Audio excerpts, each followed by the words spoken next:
that brings into perspective how critical transportation is for us in Tobago. I am of the humble view that we have just been at this for far too long. We have been battling this story with Caribbean Airlines for just far too long. We have tried everything possible. At one point, the Tobago House of Assembly was allowed to appoint someone to the Caribbean Airlines board. Maybe that helped a bit. At another point, we were fortunate to get to 24 flights daily between the both islands. And that was a massive help to the industry, because it meant that you could get a flight close to midnight or after midnight coming to Tobago.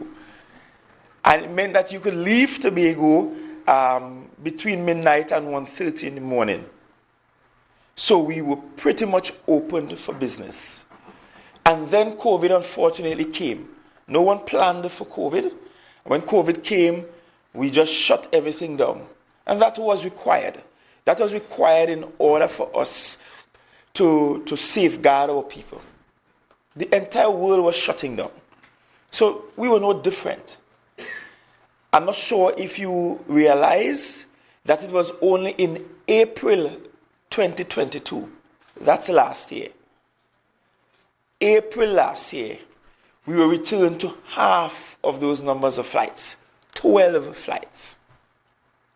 April last year, for Easter, we returned to half the numbers of flights.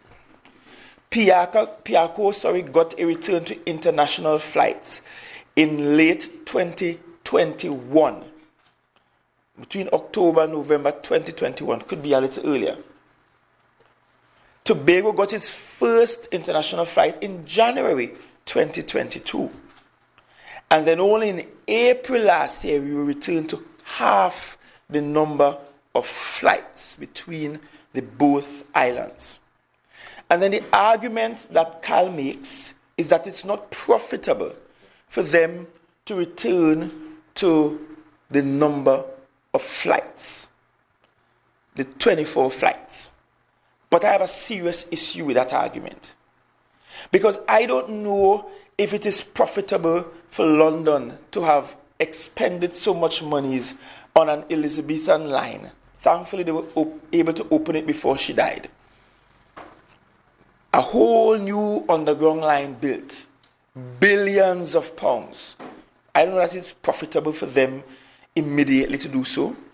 I don't know how much money the New York subway makes, and if it makes profit.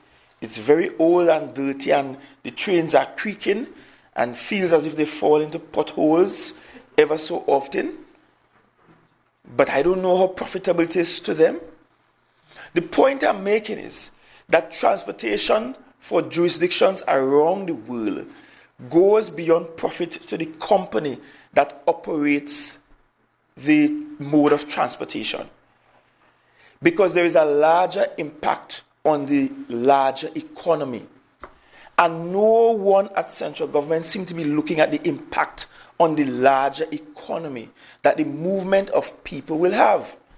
So yes, I will be first in line to say Caribbean Airlines will not see dollars and cents profit from giving 24 flights to Tobago. But did anyone stop to count the impact on the economy that the movement of people will have? How many beds will you sell? How many maxi taxis will fill up? How many taxis will move out of the airport? How many cars will be rented? And let's not think just about Tobago, because there is an impact on the Trinidad economy. I don't understand why this country thinks that an efficient air and sea transportation between the both islands is only for Tobago.